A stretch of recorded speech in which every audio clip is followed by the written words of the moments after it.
don't know, 30 years ago or so, I was living in the prairies. And at the time, there was no good jujitsu in the town I was living in. There was, however, very good judo. There was a fellow teaching at the local YMCA who, at one point in his career, I think was like sixth in the world in judo. I think he fought in the Olympics twice. Really good guy, nice guy, really good teacher. And it was like at the local YMCA, and it was like super cheap. And I was there working in radio, so I didn't have a ton of money. So, you know, that was an open and shut case. Anyway, so I started doing judo in Saskatoon. And I met a whole bunch of people, some of whom became my friends and some of whom not so much. Uh, and we went to tiny little towns around, Saskatchewan and Alberta and, did judo tournaments. And one tournament we went to was in Moose Jaw, which is in, I'll say, southern Saskatchewan. And like I said, I didn't have a ton of money at the time. And, the people I met, my friends through judo, none of us were wealthy individuals. So when we went to any of these tournaments, we were always looking for, an affordable way to get there, an affordable place to stay, and get back, of course. And so, so this tournament, came to our attention in Moose Jaw. And one of the people with whom I trained said, "Oh, I have a friend that lives in Moose Jaw. We can stay at his place." And then one of our coaches is like, "Oh, well, I'm driving there, so you guys can get a ride with me." So this sounded to me like a free ride and a free place to stay. So, so on the Friday, we all piled in our coach's car, and he drove down from Saskatoon to Moose Jaw, and then he dropped us off at my friend's house, right? And then I remember I got out of the vehicle and I looked at this house, and in my memory, it looks exactly like the house from the movie Psycho. You know what I mean? Like the hill and like the windows and the weird pointed little top. I don't think it actually looked like that, but in my memory, it looked like that. Because, it was a crack house.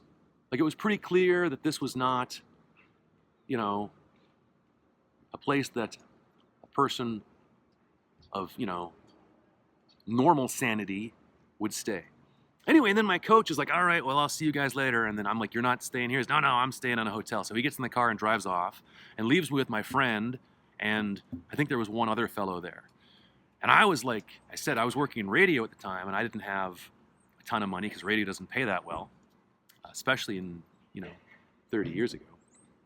So I'm like, "All right, well, you're in for a dime, you're in for a dollar," or whatever the expression is. And so I went with my friend and my friend's friend into this house. And then sure enough, this was, the fellow comes to greet us, says, "Oh, hey." And I go, "Hi, I'm Jeff. So what's going on? Is this your house?" He's like, "Oh, well, this used to be my mom's house, but she passed away and left it to me. So now I live here and I rent out the rooms to whoever needs a room for the night." So, and then he and my friend begin immediately, like, they get out a blowtorch and they begin like inhaling something off a knife or a spoon or whatever. And so, like, what would you call that? I call that a crack house. I don't know if the fellow sold crack per se, but call it what you will. And then they're like, "Oh, do you want some?" And I'm like, "Oh, no, I'm not. I don't do that." And then I look over and there's a guy in the kitchen, like, angrily talking to himself and like scrubbing a knife that I guess he's doing the dishes. And I say to the fellow who owns the house, I'm like, "Who's that?" He's like, "Oh, that guy used to date my mom before she passed away, but he's crazy. He's got schizophrenia or something." And so I think to myself, I'm no, psychologist or psychiatrist or whatever, but schizophrenia, that's one of the bad ones. That's when you think, your friend is a dragon and you stab them to death in the middle of the night or something, So that's not comforting. And then I say, okay, well, where?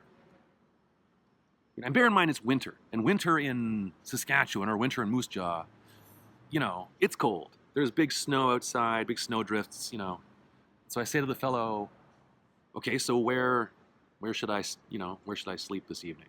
And he's like, well, you can sleep there on the couch because, the rooms are all rented for the evening. I'm like, okay, so, which is maybe a good thing because I don't know if you want to sleep in a bed I don't know. If you're in a crack house, does it matter where you sleep, in a bed or on a couch or on the floor? Anyway, and I, for some reason, think that it is a better idea to sleep on the floor rather than on the couch. And so I find a spot kind of over by the corner or something beside the couch because it occurs to me that maybe, people smoking who knows what, or people who have suffering from mental illnesses, they're less likely to, I don't know, stab me to death if I'm kind of out of the way, if I'm just over there. If I'm on the couch, maybe I'm too in their field of vision. I don't know. So I sleep on the floor. And curiously, as I recall, I sleep quite well. But I wake up in the morning to the feeling of somebody or somebody's spitting on me. I'm hearing thwoop, thwoop, thwoop, and I'm feeling little droplets of, little droplets on my face. And I open my eyes, and then standing over me, and I'm laying on the floor, mind you, and then standing over me are two little girls who are probably 3 or 4 years old, maybe 5. These two little cute girls spitting on me, and they laugh and they run away when I wake up. And these are I believe, the daughters of the fellow who owns the house and rents out the rooms. And I look over, and there's his wife, these little girls' mothers, just absolutely giving me the death eye, just scowling at me because I'm not sure. Maybe she's unhappy that I didn't rent a room or didn't purchase anything. I was just there, freeloading on the crack house or whatever you want to call it, right? So she's giving me she's looking really angry, right? And so now it's the morning of the judo tournament, right? So me and my friend and the other fellow that came with us, we all walk to the Moose Jaw Judo Club because the tournament's being held in the club. It's a small tournament. And like I said, it's winter, it's Moose Jaw. There's probably snowdrifts as high as your shoulder. But we're walking along down the road because that's what people do. And I remember people that saw us and didn't know us, or maybe saw me and didn't know me, were like pointing and with like, who? And they were like saying to each other, who is that? Because I don't know why. Sort of the same way if you were to wake up and find someone you didn't know in your kitchen, you'd be like, oh my God, who the hell are you? People were sort of expressing that as I was walking to the judo tournament because I guess I was a stranger in their town or in this neighborhood or something. But people were pointing and like, oh. And so I was like, okay, that's weird. Second weird thing. So anyway, I sleep in a crack house. I walk to a judo tournament. People are pointing at me. And then, like I said, it was a small tournament. It was an in-club tournament. I remember the floors were sprung, so it was kind of like being on a trampoline a little bit. And I fought a guy whose name was the same as a guy that was fighting in the UFC. I don't even remember there was a guy that fought in the UFC and then prize name was Mark Kerr, Kerr, whatever. I fought a guy by the same name. And I remember I looked on like the list of who's fighting who, and I'm like, oh my God, I'm fighting Mark Kerr, I'm like, surely this can't be the giant, juiced up 265-pound monster that, Years later, I interviewed him. Really nice guy, I don't know if you've seen the Smashing Machine. They're making a movie and stuff. But anyway, the guy I fought, not the same Mark Kerr. And incredibly, he threw me with my favorite throw. He reached over my back and grabbed my belt and put me over with sumigayashi, the Captain Kirk throw. And so I thought to myself, but he didn't throw me for ippon, right? I didn't land flat on my back with, impact. So I was on my back. I think he got a wazari. And so I turned him over with a scissor sweep. I got on top of him. I was mounted on him. And then I won by, whatever it's called when you hold someone down. Is that called osai-kami? I don't know. Forget the judo term. But anyway, I held him down for 25 or 30 seconds or whatever it was. I won, and he was very angry. He did not care for that whatsoever. I think that might have been my only match of the tournament, actually. I don't recall fighting anybody else. Anyway, after that, the tournament's completed, right? It's now time to celebrate. I don't think I even got a medal. I think it was just like a little in-club whatever it was.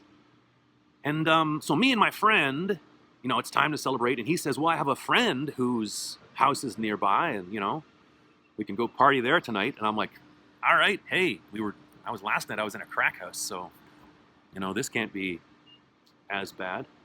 So again, we walk through the snowdrifts, nobody pointing at us this time, as I can recall, to his friend's house. And there's nobody home. And I don't know what you do when you go to your friend's house and he's not home, but in this particular situation, we just went inside. And my friend's like, don't worry about it. The door's unlocked. We'll go inside. We'll wait for him. And I'm like, all right. And so we go inside. I'm sitting on the couch. My friend goes into the kitchen, begins making himself a drink or something. And I'm like, what is going on? And then my friend says to me, my friend who lives in this house, he lives with a lady who kind of has an anger management problem. And you'll see what I mean when she gets here. She gets really angry really easily. And I'm like, that's not a good thing. But anyway, and then don't you know it, half an hour later or whatever, the guy comes wandering into his own house, and I'm sitting there on the couch, and he doesn't even react. He just looks over at me, he's like, oh, hey. Like, this is totally a normal thing for him to walk into his house and see someone he doesn't know sitting on his couch in his living room. To him, totally normal. And with him is this red-haired lady who's, I don't want to say she looks like Chris Farley with red hair, but, imagine Chris Farley with a lot of red hair. That's what she looks like, right? And then my friend, who's in the kitchen, he comes out and sees them, and the first thing he says to her is, you're not looking fat today. Or maybe he said, you're looking fat today. I think he might have said, you're looking fat today. And then she doesn't even say anything. She goes into the kitchen, and now he has left the kitchen, and he's standing over closer to where I am. And she comes out with a collection of knives and scissors and stuff. She just grabs a bunch of stuff that's sharp, and she throws something. I think it might have been scissors. And this is like her first move of the day. And bear in mind, nobody's even had a drink yet. And we're planning on partying here this evening and getting maybe a little liquored up. You know what I mean? And this lady, before anybody has even said hello or, hey, who are you in my house? She's throwing like knives and scissors at people, And my friend's laughing, and his friend that owns this house is reacting like this is no big deal. And I'm like, well, this is bonkers. So I decide to walk back to the crack house, because there, no one's throwing scissors. Yeah, there's there's children spitting on me, but at least there's nobody throwing freaking knives and scissors and stuff. So I leave the house before the party gets started, and I walk through the snow of Moose Jaw at night back to a crack house, because I feel that is the safer option. And then again, I think much later, my friend and whoever comes back to the crack house, and we sleep there again. And then in the morning, it's time to go back home, back to Saskatoon. And, I forgot to say, the one conversation bit that I remember before I left the house to go back to the crack house.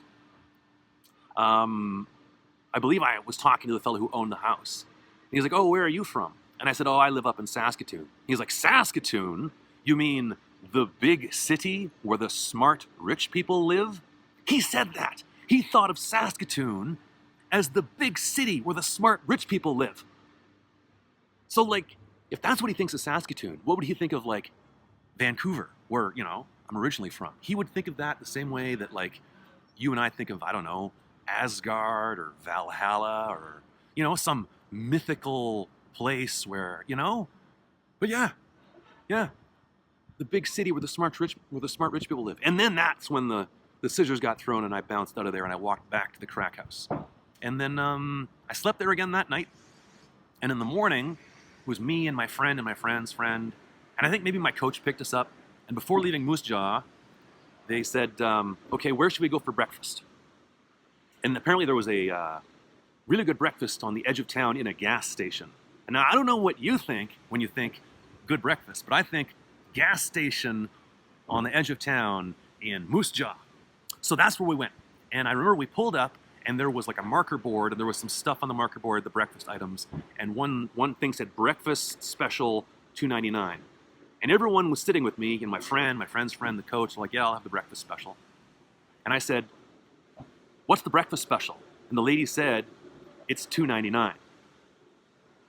So I didn't have the breakfast special. I had I believe I had the mushroom omelet, which was just eggs I had the mushroom omelet, which was just like eggs with like a can of mushrooms poured on the top. Like they didn't even pour out the mushroom sauce or whatever. So gross. And then the breakfast special was beautiful. It was broccoli and scrambled eggs and hash browns and stuff. And I was like, oh man. So what's the moral of the story? One, get the breakfast special. You know, if you're in a gas station on the edge of Moose Jaw, $2.99 for that, good deal. And I don't know. I don't know what the other moral of the story is. But yeah, that's the story of the time I slept in a crack house the night before a judo tournament.